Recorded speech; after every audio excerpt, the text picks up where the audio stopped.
नमस्कार, मैं सीमा दुबे, रायपुर छत्तीसगढ़ से। हम आज होटल ओमाया पहुंचे हुए हैं, जहां पर बहादुर अली जी से कुछ बातें करते हैं और आपको यहां की कुछ तस्वीरें दिखाते हैं।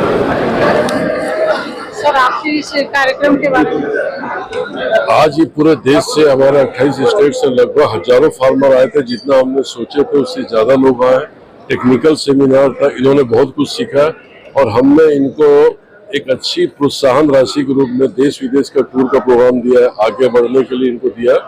और हमारे किसान भाइयों को आज हम देख रहे हैं जो उत्साह, ये यकीनन तारीफे काबिल है कि ये अब हमसे ज्यादा बढ़ना चाहते हैं। और मैं उम्मीद करता हूँ कि आने वाले समय में देश की तस्वीर बदलेगा और छत्तीसगढ़ को हमारा प्रोटीन हब बनाने में बहुत बड़ा सहयोग है।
लेकिन मैं 95% को आगे बढ़ा रहा हूँ और यही मेरी सोच है कि मैं 95% को लेकर आगे बढ़ूँ और उनको और आपको भी बोलूँ कि कभी भी कोई सिलेक्शन करना हो तो मैंने फिक्स बनाई। और आप लोगों को तो मैं सोचता हूँ सब मेरे साथ जुड़े, लेकिन आपके में तो आपके आसपास जो उनको सिखाइए कि उनका मिसयूज हो रहा है, उनके साथ चीटिंग हो रही है। कोई अब एक कंपनी आती है 100 जगह से अड्डा दे रही है, सब जगह की बीमारी आपके घर आ रही है। क्या बोलते हैं कि भैया ये चिप्स करा वायरल बीमारी क्यों आ रही है? उसी को लिया इस एचडी बीज फार्म में कौन सा वैक्सीन किया हुआ है किसी को नहीं मालूम, इंडिकेशन कंपनी को मालूम ही नहीं। उनको तो सिर्फ पैसा कमाना है, वो व्यापार करते हैं, अपने तमाम का विकास करने की सोचते हैं।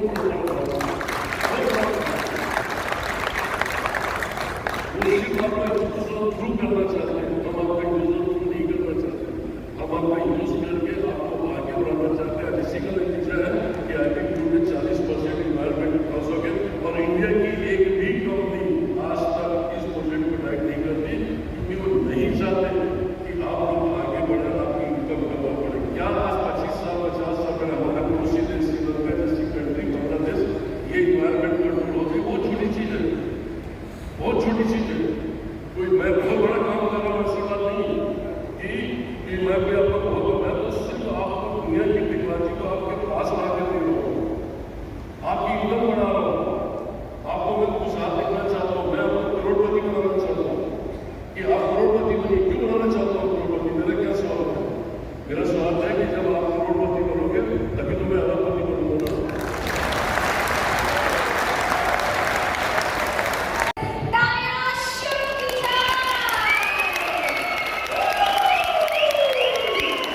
सबसे पहले मैं अपनी पोल्ट्री की छोटी सी जर्नी बताऊंगा कि कहाँ से पोल्ट्री का जुनून आया और कैसे करने का जुनून आया।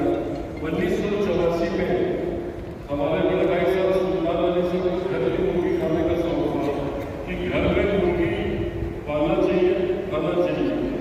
100 मुर्गी लाते थे, 50 लाते थे, 50 हम खाते थे और जब मोहल्ले वालों को बांट देते थे। फिर बाद में ऐसा हुआ कि यार कितना खाएंगे, कितना बांटेंगे, चलो कुछ उसका 25 बेच देते हैं। जब 25 बेचने लगे तो थोड़ी सी पैसा आ रहा है, बिजनेसमैन का नेचर होता है, जिसका डीएमए बिजनेसमैन का होता है, जिसमें कितना पैसा आ रहा है तो मैं इतना बेचूंगा तो कितना पैसा आ रहा है, कैलकुलेशन हम दोनों भाइयों को दिमाग होगा, फिर हम अपने से कैसा करना चाहिए, आगे बढ़ना चाहिए। 100 से भी हम 200 में 500 में कुछ नहीं, यहाँ पे डॉक्टर सामने हुआ करते थे, उन्होंने फिर आके हमारे बड़े भाई साहब से पोल्ट्री कैसी करना चाहिए बताया। यहाँ से आगे पोल्ट्री जर्नी स्टार्ट हुई हमारी।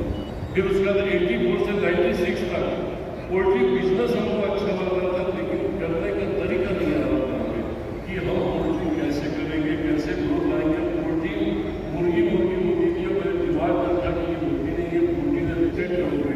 मैंने इसे क्या बोला, एक तो होता है कि आप खुद पोल्ट्री करोगे, अपना बिजनेस बढ़ाओगे, अपने लिए काम करोगे, और एक अमेरिका यूरोप में एक मॉडल है जो सबके लिए काम करता है और कॉर्पोरेट ऑफिस में बैठ के उनकी इनकम बढ़ाता है।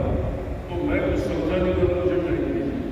हम लोग की वो चारों बात भी कर रहा है बैठ के किसी में कि हमारा रोड मैप क्या होना चाहिए। काफी उठा पटक के बाद यह है कि अपने लिए क्या करेंगे, अपने करेंगे तो देश के लिए करेंगे, किसानों के लिए करेंगे, हम सब लोगों के लिए करेंगे। जब हम अपने पास सुबह ब्रेकफास्ट बैठेंगे तो उनको हमने अपने विचार बताए कि नहीं, हमको अपने लिए नहीं करना है, अपने साथ लाखों लोगों को फार्मर को जोड़ने के लिए करना है। इसका रोड मैप क्या है, इसका पहला हिस्सा बहुत कठिन रास्ता हो गया है। तो मेरा नाम बहादुर, मैं बहादुर ये कॉन्फ्रेंस 96 का जो आया उसने हमको फिर उसका रोड मैप बताया कि आपको कैसे ग्रोथ होगी, जीपी से लेके पेरेंट तक, पेरेंट से लेके आप तक पहुँचने का हमको उस तारीख को रोड मैप मिला। जो बोला कि फिर हमारा पूछा तुम्हारा स्टेटस क्या है, हमको बताने में शर्म आ रही थी कि हमारे पास आग का चर्चा नहीं थी। हम बोले भी ठीक ठाक है बट हम करना चाहते हैं। बोले जो भी इतनी जर्नी करो उसके बाद ही तुम्हारा सक्सेस स्टोरी बनेगी। हम वहाँ से बड़े एनर्जी होकर गए थे, बताएंगे देश सेवा करेंगे, पोल्ट्री फार्मों को जोड़ेंगे, ये करेंगे वो करेंगे, लेकिन जब आए तो मतलब नर्वस हो गए कि यार इतना बड़ा रोड मैप 15-20 साल का। फिर दिमाग में बात है, जल्दी क्या है, जल्दी किस बात की, कागज तो करना है ना, अपने लिए काम नहीं, खाना इम्पोर्टेंट नहीं था, काम इम्पोर्टेंट था कि काम करेगा, अपने लिए भी करेगा, दूसरों को भी करेगा। उसी दिन फिर अपने साथ में बैठ के डिसाइड करें कि हम ये कठिन रास्ता चुनेंगे और हम लोग कठिन रास्ता चुना। 15 साल आईबी ग्रुप में पूरे देश में पहले अपने छत्तीसगढ़ को मजबूत बनाया, अपने इंफ्रास्ट्रक्चर को मजबूत बनाया। उसके बाद 2010 96 से लेकर 2006-8 तक अपना इंफ्रास्ट्रक्चर बनाया। 2006 से 12 तक के फिर देश के अंदर फैलना चालू करने की कोशिश किया, परंतु कई लोगों को आईबी ग्रुप की ग्रोथ पसंद नहीं आ रही थी। कोई आईबी ग्रुप की सोच को आगे नहीं बढ़ना देना चाहते। बिजनेस में कॉर्पोरेट वहाँ होता है, मुझे पता नहीं। तो इसी विचारों के बेसिस पे एक अस्मिता की शुरुआत हुई है, जो बॉयलर इंटीग्रेशन का एक नया पहल है हमने, जिसमें हम लोग महिलाओं को पहचान से स्वाभिमान तक की जर्नी को अंजाम दे रहे हैं। इस प्रोजेक्ट में 3 मेन एक्टर्स हैं और यही एक्टर्स इस प्रोजेक्ट को बहुत डिस्टिंक्ट बनाता है। सबसे पहले ABC export India private limited, जो बॉयलर इंटीग्रेशन के द्वारा महिलाओं को चूसा, दाना, दवाई and technical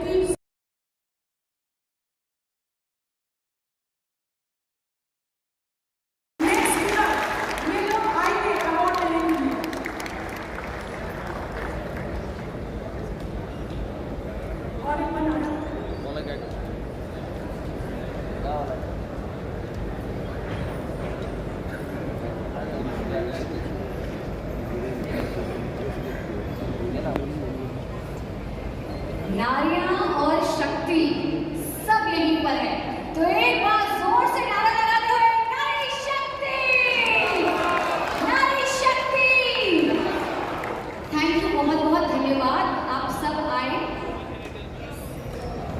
requesting Taraz ma'am and Zoya ma'am to please join me on stage. नारी शक्ति यहाँ भी मौजूद है, तो प्लीज मंच पर एकत्रित हुए हम जोरदार तालियों से इनका स्वागत करते हैं। वीरता निडरता दिखाती हुई हमारी प्रिय नारी शक्ति, हम हमेशा से बहुत ही धन्यवाद करेंगे आप सबको कि आप पहले तो इतनी दूर से आए और हमारा परिवार बने। बहुत बहुत धन्यवाद।